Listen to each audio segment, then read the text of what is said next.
This has to do with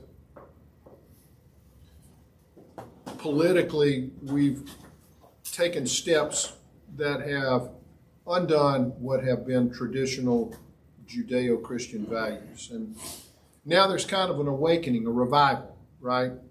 And we talked last week that we think, well, Charlie Kirk started a revival. This thing's been quietly bubbling underground for about 5 years, 2020. And the assassination of Charlie, it kind of hit the afterburners. It sort of gave it a second gear, a second life. And so the events for Turning Point are now, they're drawing thousands routinely, Oklahoma, and some very diverse people are speaking at these things. Russell Brand. I know. Which so is, surprised. he's a bit, he's a character. He's squirrely. But then the governor of Oklahoma. And it's like bringing these groups together, and it's pretty encouraging. Now, I would say, as just a cautionary tale, never hitch your wagon to a man star. This is not a Charlie Kirk movement. No. And there has to be, because if this is true revival, in the sense that people return to the standards that are prescribed biblically, then it will include the child.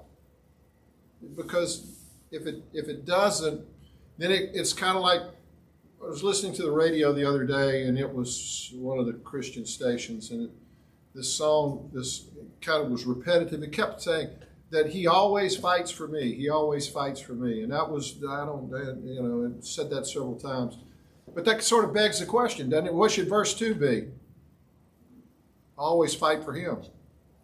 But the notion is that I'm almost sort of a passive recipient of whatever it is that Jesus is giving me, and I have to sit and I'm just going to consume more and more and more of it without it being any application, sort of thing.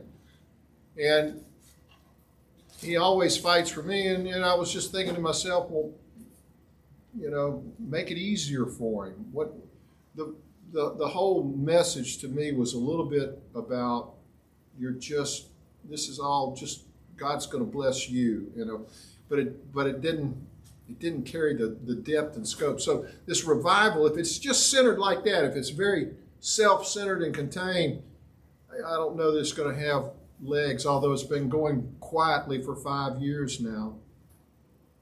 But if it's really going to be a spiritual renewal, then it's going to include the child. Psalms 127 says this: children are a heritage from the Lord. Offspring are a reward from him. Like arrows in the hands of a warrior are children born in one's youth. So from times old, the notion that what's the takeaway from that? A heritage from the Lord. Something that he gives you that sort of reminds you of what the relationship is between you and him. Ephesians says this: fathers, do not exasperate your children. And you say, well, what does that mean? It goes to explain. It says, instead, bring them up in the training and instruction of the Lord.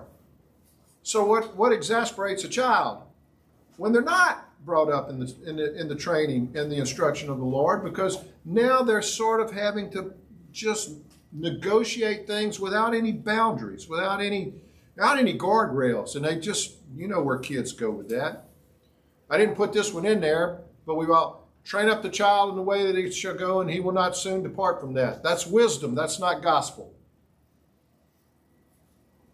There's multiple opportunities, times, examples where the child has strayed, even though there's been the proper, or at least as close to proper as it can be, the application of that principle.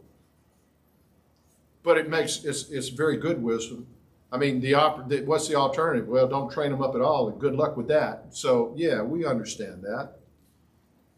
Jesus saw children in a very particular and personal way. They had a big crowd gathered, and there was women, and the women brought kids. and the women wanted their kids to be blessed. So you get the picture, right? So there's this kind of congregation crowd carrying on. And the disciples, God bless their self-righteous souls, were like, no, no, no. The disciples rebuked them. Now that rebuked is just a fancy word for saying, told them to get lost. Stop. Get out of here. And Jesus says, don't stop don't stop that. Let the children come. And don't do anything to hinder them, for the kingdom of heaven belongs to such as these. And people have made a lot of stuff about, well, that means you got to go to Christ in a childlike manner. Well, you can extrapolate some of that, but what it really said was the kids are important. You can personalize it all you want to, but the fact of the matter was, it's like, stop it. Let the kids come. These dudes, I like these dudes. So that's what we see. But in today's world, we're seeing just this conflict where there's some battles won, there's some battles lost. Just recently, a sharp decline in Gen Z Americans from 6.8 to 3.6, nearly half. That's a drop that identified as transgender.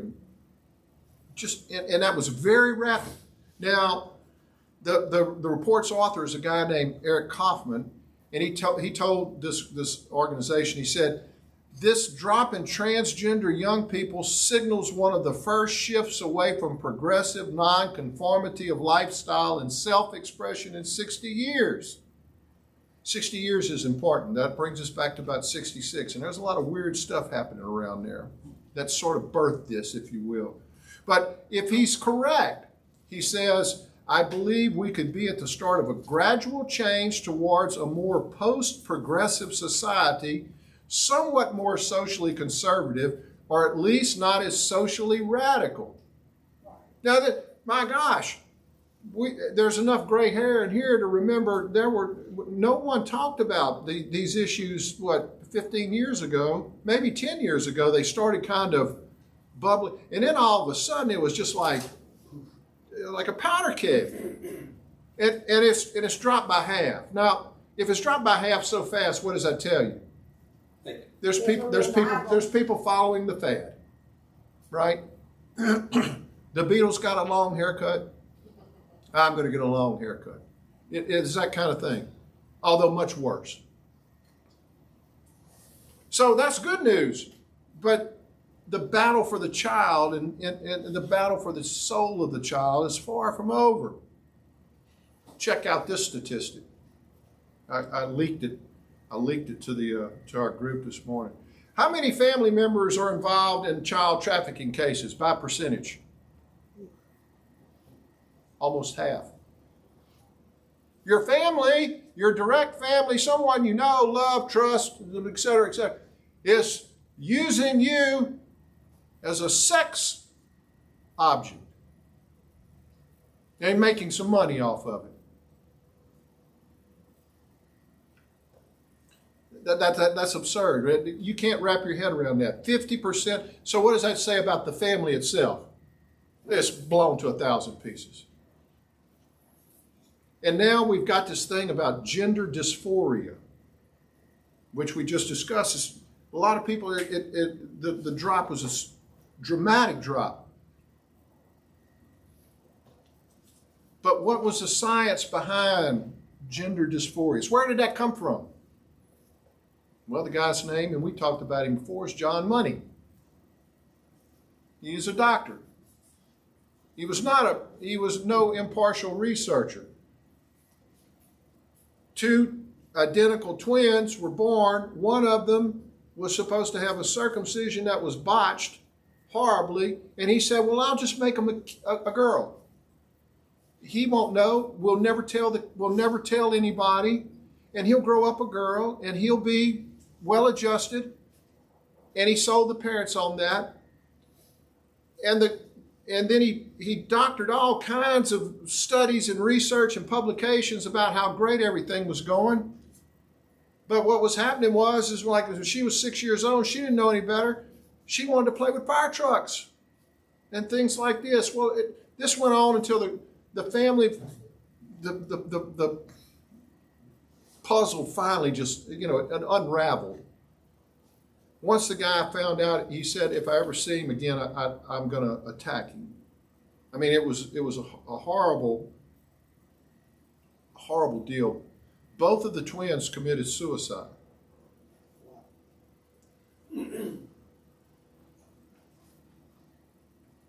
Mr. Dr. Money, who brought this view of who was the pioneer in this gender research, this is some of the things he said. In 1980, he said this: a childhood sexual experience such as being the partner of a relative or of an older person need not necessarily affect the child adversely. He told that to Time magazine. He told a Dutch academic journal that he didn't see any problem with a sexual relationship with a boy aged 10 or 12 who's intensely attracted toward a man in his 20s or 30s. When is a boy 10 attracted to anything?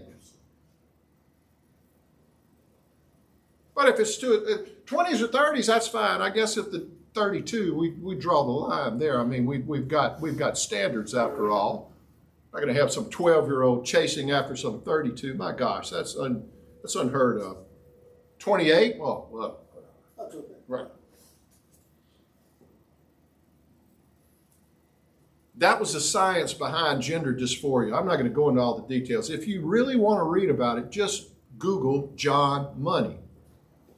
And you will find that all of that and much more is there. Well, all of that was happening back in the early 60s and that sort of thing, about that 60-year business where all that time frame takes place. In 1973, the term gender dysphoria was coined by a guy named Fisk. In 1980, the term was changed to transsexualism, and in 1994, the term was changed to gender identity disorder, and it is found in the Diagnostic and Statistical Manual of Mental Disorders. In other words, it's been declared as part of, it's an honest-to-goodness diagnosis, which had never shown up until 1973. So somewhere along the line, this stuff began to develop. Now, one of the things that we've heard is that, well, if you don't allow gender-affirming care, remember, this is all about the attack on the child. If you don't allow gender-affirming care, what's the result of that? Suicide. That was used when it was introduced into Louisiana. One of the things that said, well, we really need to do this because if we don't take care of these kids, they have a higher percentage of suicide. And we bought that. The Harvard Journal of Law and Public Policy had this article, Suicide, Suicidality, and Pediatric Medical Transition in the United States, and it says this: upon deeper examinations, the claims of reduced suicidality, including reduced attempts from gender-affirming medical care, are not supported by the available evidence. This essay will make the opposite argument that over the longer term, medical pediatric transition increases rather than reduces risk of suicidality, attempted suicide, and completed suicide. In other words, and I don't mean this to be crass, but a person that is so psychologically unbalanced, and then you decide, well, to cure that, we're going to remove your genitalia and give you hormone-blocking drugs, there's a pretty good chance that won't cure the underlying psychotic problems. But this is no small matter because that statement, well, you've got to do gender-affirming care because it increases or decreases the risk of suicide, was used to drive policy all across in some states. And we still use it as an excuse for gender-affirming care. So we birth the child and then we want to surgically mutilate the child. What if the child hasn't been born? If you live in Alaska, California, Connecticut, Hawaii, Illinois, Maine, Minnesota, Nevada, New Jersey, New Mexico, New York, Oregon, Vermont, Washington, or Washington, D.C., you can abort as a minor without parental permission. However, if you want a tattoo, no state in America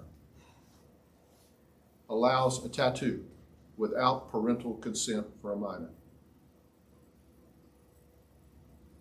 Chew on that one for a while. All states that permit tattooing minors require parental consent. Many require the parent or the legal guardian to be present during the procedure, with some laws requiring notarized written consent. Well, yes, because my gosh, if I had a tattoo, well, that's life-altering. However, an abortion, well, that's sort of what you decide to do. So now we've got to the next, we go to the next standard. And that's state-approved suicide for minors. You say, nah, come on. I'm going to read this article. In the spring of 2022, Canadian Marcus Schoepfen's dying wish was that no child be forced to choose between life and death. He learned he was about to die. His oncologist broke the news to him and the family in British Columbia's Children's Hospital in Vancouver. Weeks later, lying on his family's living room sofa, Marcus dictated a letter to the Canadian Parliament's Joint Committee on Medical Assistance in Dying, established to set guidelines on a federal law that allowed assisted suicide in Canada in 2016. He opposed efforts by lobbyists to expand the law to children under the age of 18. Translated, he wrote a letter to the Canadian government that said, don't allow children under 18 to choose suicide, and then it to be supported. A month later, Marcus died, surrounded by his families, and he told them, I will see you in paradise. 3 years later, his parents continue to carry the torch in this regard in a mission to block efforts to allow, quote, mature minors the right to choose to die through assisted suicide. They work alongside a global network of like-minded advocates, including disability rights groups, who argue the assisted suicide industry targets vulnerable people who would benefit from assisted living. Assisted suicide, we have assisted living and assisted suicide. Already in Canada, the law is expected to expand to patients with psychiatric disorders as early as 2027. That's what they're lobbying for, but they are set up against a powerful, well-funded machine. The opponents of euthanasia face a multi-million-dollar global lobby that could be called Assisted Suicide, Inc., a sprawling network that changes laws worldwide, develops euthanasia services for funeral parlors, sells suicide pods, promotes suicide tourism. Hey, what do you think? Let's go out with a bang.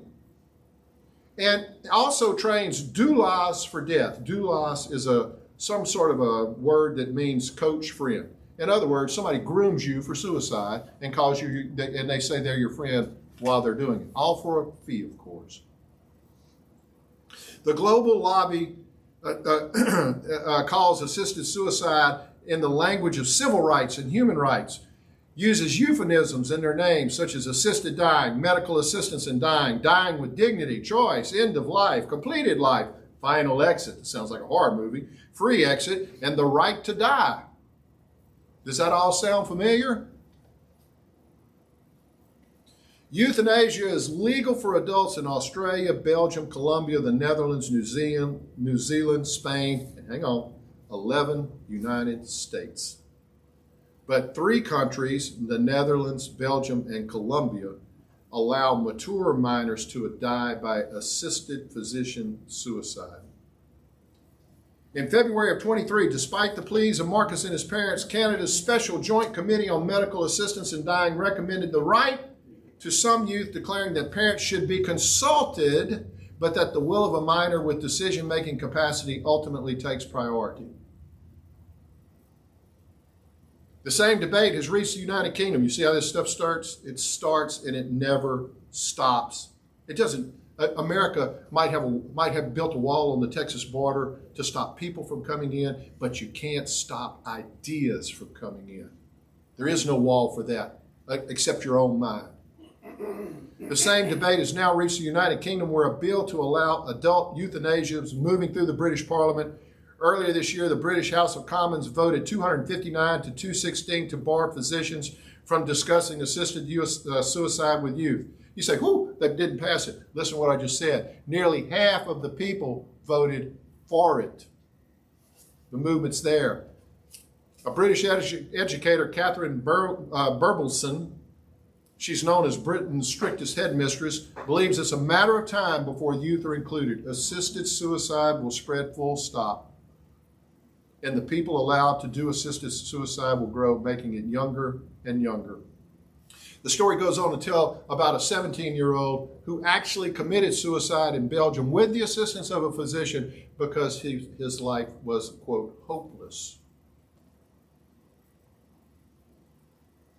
So we're designing these programs to where if you have no hope, well, the hope is that you end it all. And then the notion of, well, what about abortions? I'll let this one leak too. How many abortions have occurred in America since Roe until now? And Dobbs, by the way, still allows abortions, so we can still use that. 62 million. Billion? Million. Okay. 62 million. Since 1972. Where did that start? So we looked at John Money. That's where we started gender dysphoria, and it was a fraud, an absolute fraud. This started with Margaret Sanger. Margaret Sanger is the founder of Planned Parenthood. Inconvenient fact is that Margaret Sanger was a proponent of eugenics. That's a fancy word of saying we believe some folks ain't quite as genetically up to speed as other folks, and it can be determined by their skin color. Ironically, where will you find most Planned Parenthood buildings? Urban areas. In the low income. In places that happen to fit the description of what she decided were the people who were less fit to live. Planned Parenthood doesn't show up on Bocage. Planned Parenthood shows up in North Baton Rouge. It's supposedly, it is now debunked. I mean, it never should have gotten there in the first place, but that was her thinking. It's pseudoscience. And interestingly, it was brought up by privileged Americans. This is what she thought. She thought there was fit versus unfit. She believed that society could be improved through selective breeding,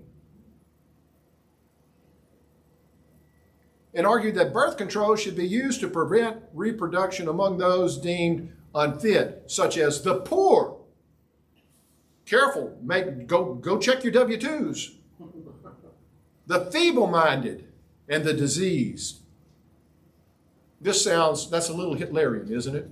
Sure. That was the same rationale he was using because we needed. In 1939, Sanger began a project called the Negro Project. It was to provide birth control to black communities. And she worked with respected black leaders in order to gain access and trust into the communities. But the project still had the motivation of eugenics. And what it was really about was controlling the black population. And it created paternalistic problems in health care. In other words, you can't make your own decisions. Let me make them for you.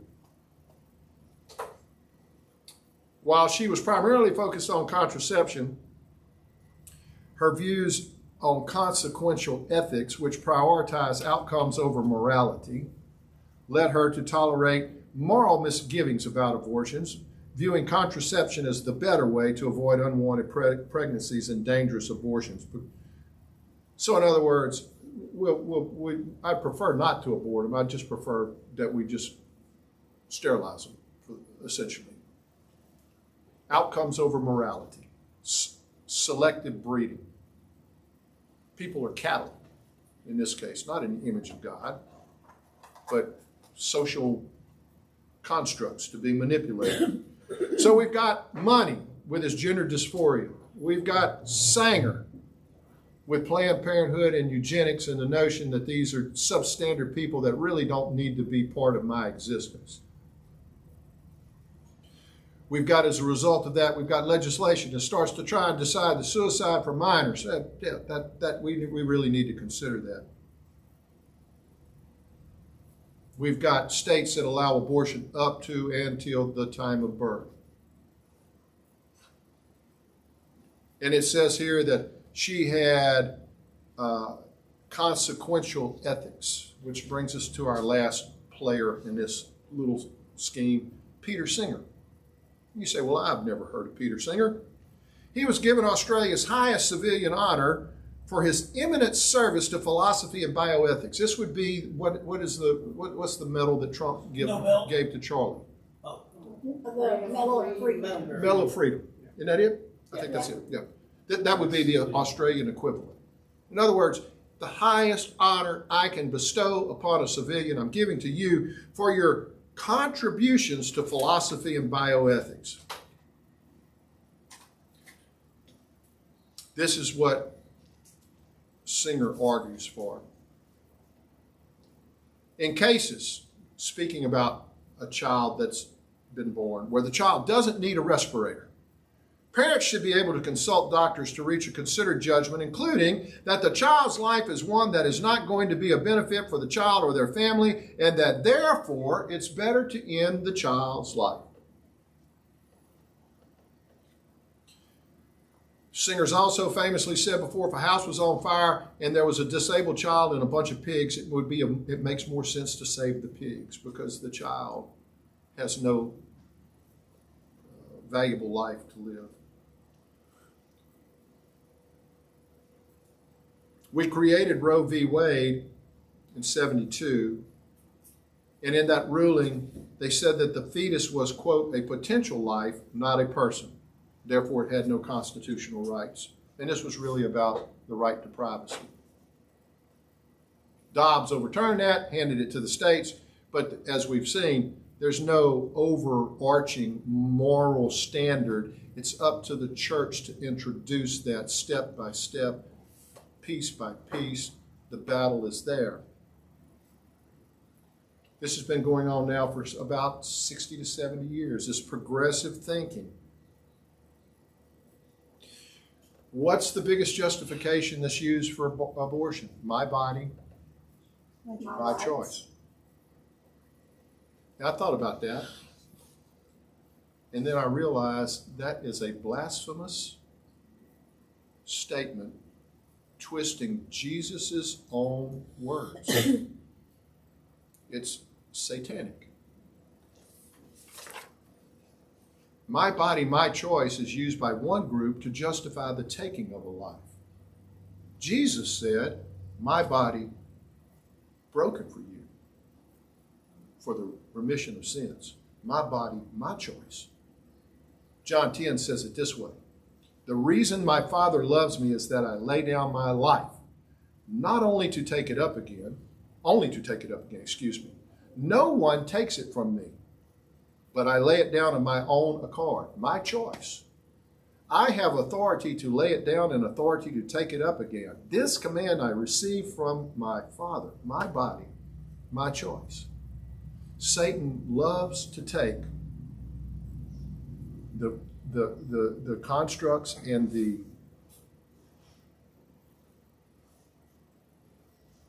very words, well, you've heard it said, and twist them to his own purposes.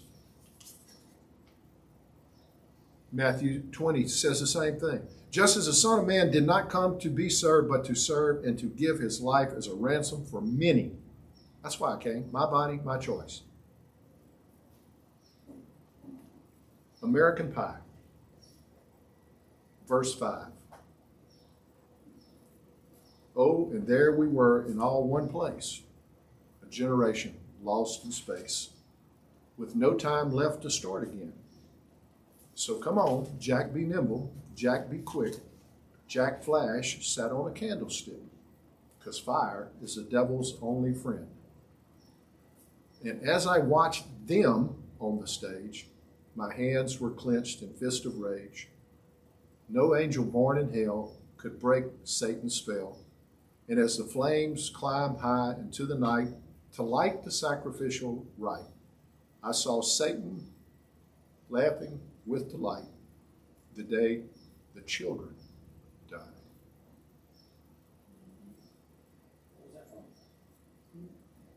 That's not the way the song goes. But that's the way the song, the day I saw Satan laughing with delight, the day the children died. If we don't recognize that one of the things the church fundamentally is about is protecting life, because it is made in the image of God. Sacred. Nothing, no other being can claim that. And made in the image of God in such a way that it was so valuable that Christ himself said, I do this on my own. I willingly lay down my life because I have the authority to take it back. And that is such a strange, odd sound to a world that doesn't know Christ. So a world that doesn't know Christ comes up with ideas like, well, it's potential life. Although 96% of 2,000 biologists in a worldwide research were asked a simple question, when does life begin? 96% said life begins at conception. Biology knows. How can you call it potential life? Are you saying that somehow it's dead and then it becomes alive? Or was it alive from the beginning? Well, we know the answer. It has its own DNA. It has its own code. It has its own information system. It immediately begins to increase in complexity. Dead things don't do that. But it's my body and my choice because it's a clump of cells. We dehumanize down to the lowest level. Where do you stop? I made a prediction, and I stand by it. Not in my lifetime, maybe. But before there's some of you people that'll still be vertical. Somebody's going to try and marry an animal. Because I got rights. And the goat loves me. I love the goat. And there's no legal reason. Now, before they try to marry the animal, the next thing that's going to come is, well, I love John and Jean and Jim and Greg and Holly. We're just all going to get married. Because it's no longer about a nuclear unit that survives and provides the wherewithal and the basis and the foundation for the next generation. It's about what you've defined as a holy relationship. Now, polygamy's been around for quite some time. It was actually in the Old Testament. And then it was modified to say, no, it's one man, one woman, and that's the sacred arrangement that we're going to have. So this movement that we're seeing, I pray that as we watch them on the stage, as we watch the singers and the proponents of singer, and the singer and the proponents of singer, and the money and the proponents of money, as we watch all of these competing ideologies try to intrude upon and create a society that sees the child as either unfit, disabled, don't want, just as soon get rid of before it was ever born, or once it is born, well, now it needs to have the right, he or she, to, well, if I decide I want to kill myself, that's fine. I saw Satan laughing with delight the day the children died. There is no better description of what's going on. It's a battle for the soul of the child. And if it can be demonstrated that the country itself doesn't have concern for the child, the country itself really doesn't have a very strong moral foundation upon which it will be able to succeed.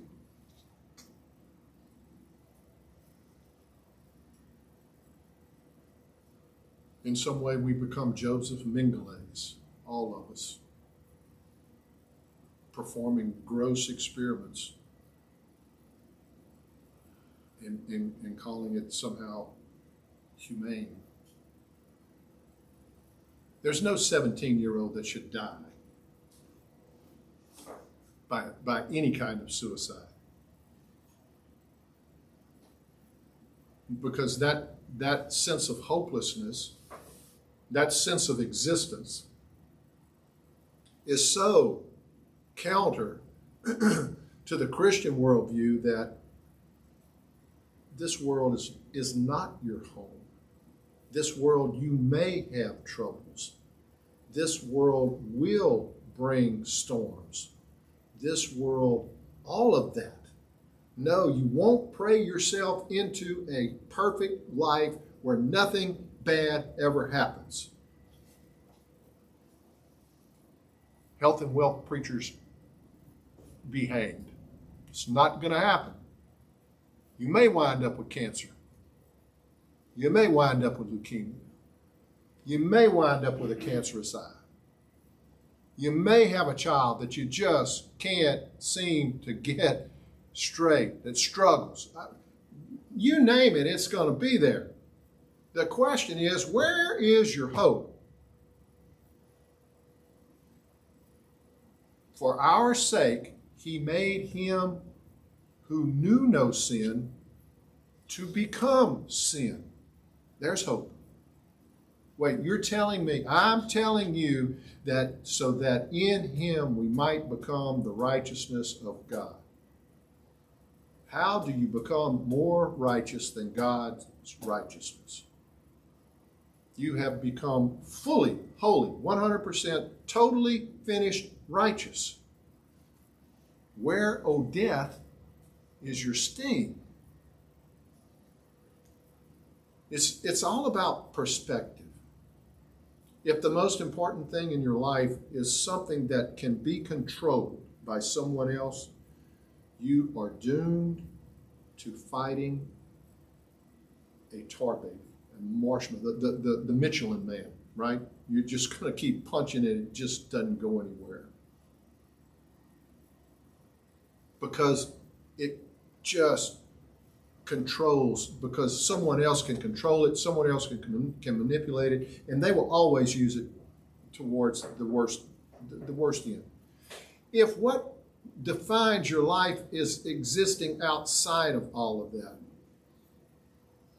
Christ knew that he was going to die, but it says for the joy set before him, he endured the cross. Wherever you're at, there's something to endure, despising the shame, because eventually you're going to get to the glory. The reality of eternity dwarfs the reality of this sometimes very, very messy, ugly life. But in the meantime, for goodness sakes, the battle for the child is upon us. It's the new battle. And somebody going, I hadn't seen it yet. You will. It's coming. That's the problem with the church. We wait until the flames are at the door, burning the hinges off, and somebody says, is it getting hot in here? because it spends too much time going off about he always fights for me. And in the meantime, when we ought to be fighting for the kid, we ought to be fighting for the poor, we ought to be fighting for the ones that Margaret Sanger would say, oh, that's just unfit. So, we have a choice, right? Choose life. Choose life in Christ, because to do so means that you choose hope. And it's a hope that cannot be removed.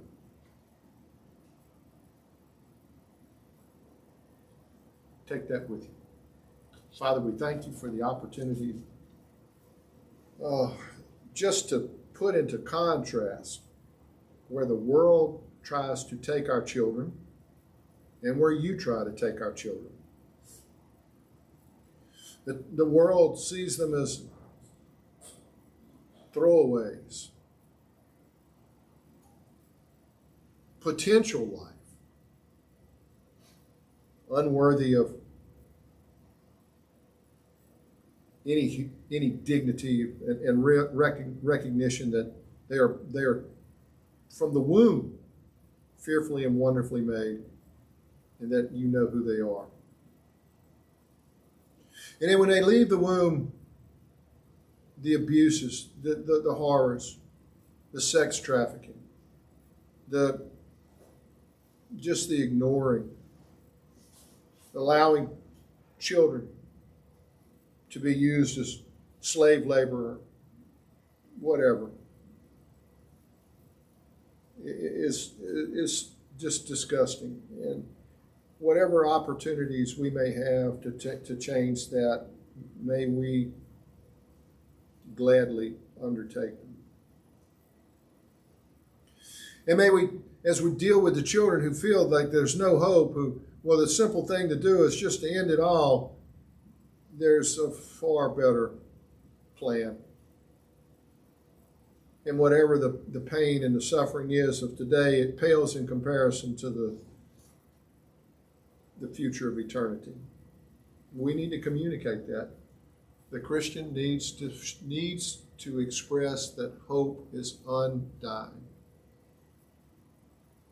Most of all, we need to be able to give a source. We need to be able to give a reason for why we believe at all times. And may we be better at that. May we be more bold. When the time arises, may we be able to say with quiet confidence, the tomb is empty, and because it's empty, my sins are redeemed. And not only my sins, but the sins of anyone who has accepted Christ.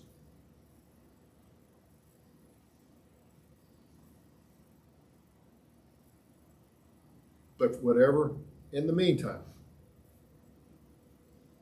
may we have some special eyes towards the young, because it's where right now, it's where Satan is laughing with delight because of the destruction of the innocent.